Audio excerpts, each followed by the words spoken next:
Bonjour Gabriel Alperne. Bonjour. Alors vous êtes philosophe, vous connaissez très bien les territoires, vous êtes philosophe de terrain, on peut peut-être le dire comme ça. Vos travaux de recherche portent principalement sur l'hybridation, mais j'aimerais d'abord vous entendre sur ce qu'on vient de dire avec Caroline. Vous n'aimez pas forcément la formule attractivité des territoires, pourquoi ? Oui, alors effectivement, c'est une expression qui est utilisée par un certain nombre d'élus, d'administrations, voilà, en mettant en avant cette idée d'attractivité des territoires. Je trouve qu'il est plus intéressant de parler d'hospitalité des territoires. Alors, c'est pas juste par coquetterie linguistique, mais parce qu'en fait, derrière, il n'y a pas vraiment la même idée. Tout d'abord, ce terme d'hospitalité, qui peut sembler un peu vieillot, il me semble, vient finalement cristalliser peut-être toutes les grandes questions, les grands défis de notre époque. La question de l'hospitalité, c'est-à-dire quelle hospitalité, comment est-ce qu'on accueille eh bien, la jeunesse, les jeunes générations, comment est-ce que l'on continue à accueillir les personnes âgées, la vieillesse, comment est-ce qu'on accueille la nature, ce sont toutes les questions écologiques. Donc on voit bien que cette question de l'accueil, de l'hospitalité est peut-être au centre du jeu. Et quelle est la distinction que je fais entre attractivité et hospitalité ? En fait, dans l'idée d'attractivité, l'attractivité, elle relève du registre de la séduction. Voilà. Donc voilà, qu'est-ce qui fait qu'on a un joli climat, on a un beau patrimoine, on a des choses comme ça qui sont attractives. Voilà, donc on est dans le registre de la séduction. L'hospitalité est une notion que je trouve plus intéressante parce qu'elle relève du registre de la sollicitude. Et on voit bien que ça n'est effectivement pas du tout la même chose. Donc il y a effectivement cette notion de soin, mais c'est aussi en fait toutes les actions que l'on met en œuvre pour pouvoir effectivement montrer que ce soit les entreprises, les artistes, les étudiants, les personnes âgées, etc., comment est-ce qu'on va les accueillir. Donc je trouve que cette notion effectivement d'hospitalité est beaucoup plus riche et en termes de politique publique, elle se traduit bien autrement que cette simple notion finalement d'attractivité. Comment justement elle se traduit ? Comment elle peut se traduire ? En fait, ce que je trouve intéressant, et moi c'est pour ça que je travaille sur cette question d'hybridation depuis près de 15 ans, par l'hybridation, c'est ce terme qui semble un peu barbare, en fait j'entends tout simplement cette idée de créer des ponts entre les mondes, entre les citoyens, entre les générations, entre les métiers, entre les secteurs, entre les territoires. Comment est-ce que l'on va finalement, à l'échelle d'un territoire, relier tous ces différents acteurs. Je vous donne un exemple très concret, une initiative que j'ai vue récemment dans un territoire, un office de tourisme qui finalement s'est dit, ma cible, est-ce que ce sont seulement les touristes étrangers ou est-ce que ce sont peut-être les futurs ou les nouveaux habitants du territoire ?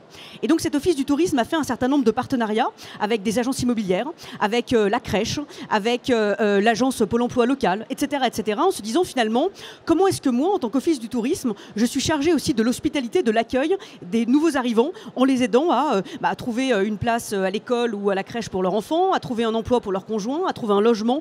Voilà, c'est ça finalement cette idée d'hospitalité, donc de manière très concrète, et c'est vraiment ce que j'entends par hybridation, comment on fait des liens, des partenariats entre les différents acteurs du territoire. Alors est-ce qu'on peut parler d'innovation territoriale maintenant ensemble ? Qu'est-ce qu'il y a en termes d'innovation dans les territoires ? Oui, alors c'est une question qui est intéressante parce que en fait je trouve que c'est un peu terrible parce qu'aujourd'hui quand on pense innovation, on pense tout de suite au numérique. Oui, c'est vrai. Et c'est dommage parce que je trouve que le numérique a rendu notre imagination paresseuse. Il y a évidemment des choses extraordinaires que le numérique permet, des choses moins extraordinaires d'ailleurs, mais en tout cas, bien sûr, c'est un levier d'innovation. Mais il y a tellement d'autres manières d'innover et on l'oublie. Innovation en termes juridiques. Et clairement, sur la question effectivement territoriale, la question juridique est importante, notamment sur les sujets publics-privés, notamment sur les questions effectivement de ressources humaines. Et même voilà sur, vous l'avez dit, l'innovation territoriale. Il y a des manières d'innover. Je vous donne un exemple concret que je trouve intéressant, qui malheureusement, c'est un outil qui est trop peu utilisé par les territoires, mais certains ont sauté le pas. C'est ce qu'on appelle ces contrats de réciprocité.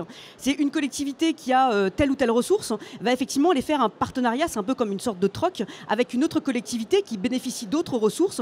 Et comment est-ce que par échange de bons procédés, réciprocité, elles vont pouvoir faire des choses ensemble.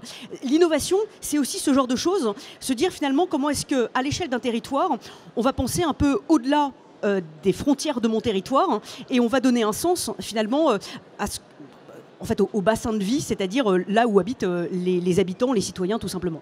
Créer des ponts, c'est ça. Voilà, on revient toujours à la même idée. On revient toujours à la même idée. Vous êtes auteur de plusieurs ouvrages, on va le voir tout à l'heure, et vous développez dans vos ouvrages la notion de responsabilité territoriale. Qu'est-ce que vous entendez par là ? Oui, là aussi, parce qu'on parle beaucoup de la responsabilité sociale, on parle beaucoup de la responsabilité environnementale, mais la responsabilité territoriale, c'est encore autre chose. C'est comment est-ce que chaque acteur d'un territoire, pas seulement les entreprises, pas seulement les collectivités, mais chaque acteur d'un territoire, un hôpital, un hôtel, un restaurant, une crèche, peu importe, chaque acteur d'un territoire, finalement, se sont responsables de son territoire. Et alors, ça va se manifester de manière extrêmement simple, encore une fois, par cette logique de partenariat. Exemple concret. Depuis des décennies, on fait faire des dictées aux enfants pour leur apprendre la grammaire et l'orthographe. Bon, à la fin de l'année, ces bouts de papier finissent à la poubelle. Est-ce que ce ne serait pas intéressant d'apprendre la grammaire et l'orthographe aux enfants en leur demandant d'écrire des lettres pour les personnes âgées qui sont dans la maison de retraite en face de l'école? Voilà, c'est ça la responsabilité territoriale. Comment est-ce qu'on fait un lien entre l'hôpital, l'école, les hôtels, les restaurants, etc., etc. Je vous donne un autre exemple intéressant aussi. L'année dernière, au plus fort de la crise énergétique, on a un certain nombre d'acteurs dans un territoire qui ont innové, qui ont pour moi incarné cette idée de responsabilité territoriale. On a des directeurs d'hôtels, des restaurants, on a aussi des cantines collectives d'institutions publiques, d'écoles, voilà. Donc on a du public, on a du privé et du privé hyper concurrentiel qui finalement se sont dit bon, on va mutualiser nos biodéchets pour faire de la méthanisation et produire ensemble de l'énergie. Ça, c'est intéressant parce qu'on voit que finalement, c'est une forme d'innovation. Et comment est-ce que finalement, on dépasse un peu la concurrence sur des sujets effectivement très concrets. On allie effectivement le public et le privé, là encore, sur une action très, très concrète. Et comment concrètement on fait avancer le territoire. Voilà. Tout simplement, c'est ça la responsabilité territoriale. Et comment on le développe à plus grande échelle ? Parce que là, on a des exemples, mais il y a des exemples concrets, effectivement. Oui, alors cette question du passage à l'échelle, elle est étonnante parce que finalement, quand il y a une bonne idée, on se dit tout de suite, ah ben il y a un super concept, on décline. Bon.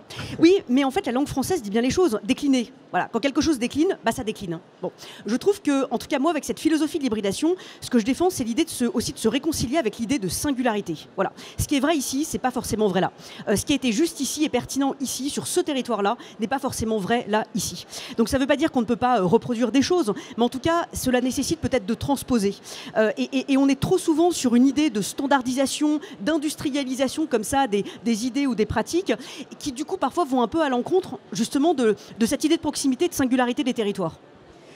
Aujourd'hui, nous sommes réunis dans cet événement qui s'appelle le Printemps des territoires, Gabrielle Alpern. Le printemps, il représente l'espoir. Vous avez de l'espoir par rapport à l'avenir ?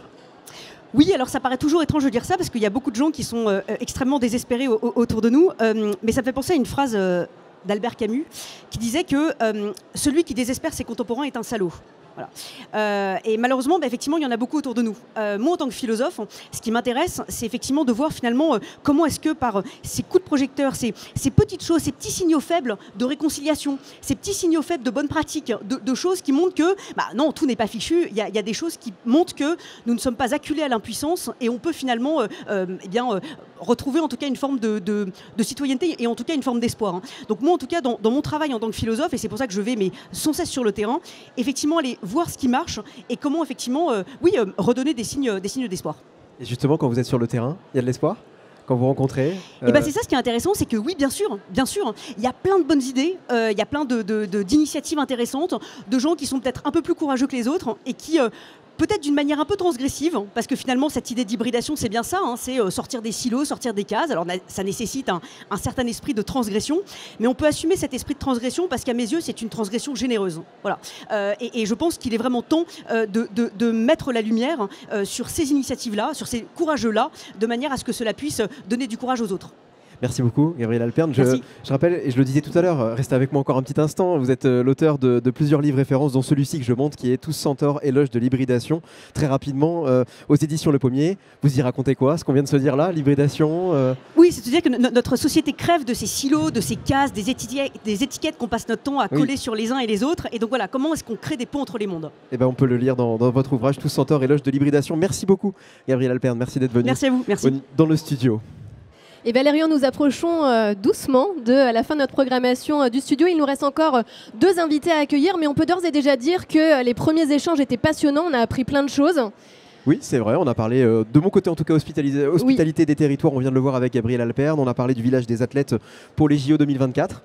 On a également appris que 80% de la ville de demain, de 2050 était déjà là, était déjà construite, ou du moins en cours de construction. On a parlé de la mutation des usages, que ce soit le train, avec quelque part une disparition dans quelques années de la classification loisirs et business, des logements où on mélangera les quartiers d'affaires, le logement, les commerces. On a parlé de la formation de la fonction publique, avec la nécessité que le public et le privé coopèrent davantage. Et puis, on vient également d'évoquer le sujet de la coopération et de la mutualisation avec la responsabilité territoriale, comme le disait Gabriel. Exactement, et on va maintenant accueillir notre prochain invité. Exactement, on va évoquer le sujet de la fibre pour des territoires plus connectés.